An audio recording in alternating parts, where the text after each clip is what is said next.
Ninja টেকনিকের dress change করে মুখে হালকা ক্রিম মেখে আর ফাটা ঠোঁটকে বাঁচাতে বোরোলিন লাগিয়ে আমরা ঝটপট রেডি হয়ে বেরিয়ে পড়লাম আজকে আমাদের নতুন রুম দেখতে।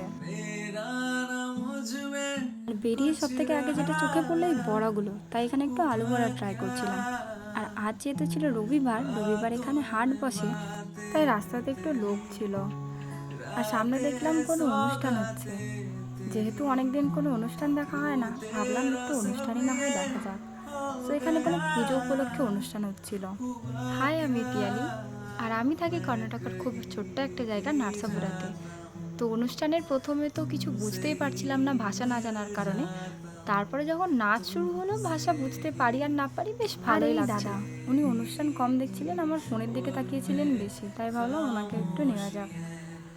কিছুক্ষণ অনুষ্ঠান দেখার পরে আমরা যাচ্ছিলাম আমাদের নতুন রুম দেখতে। আর হঠাৎই দেখা মোহিনীর সাথে।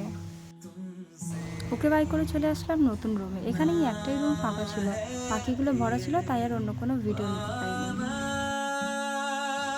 আর বাইরে বেরিয়েছি আইসক্রিম খাবো না সেটা তো হয় না, সে যতই ঠান্ডা পড়ুক। পরের দিন মর্নিং শিফট থাকায় বেশি ঘোরাঘুরি না করে বাড়ির পথ ধরলাম। সেই তো এতটুকুই। খুব ভালো থেকো সবাই।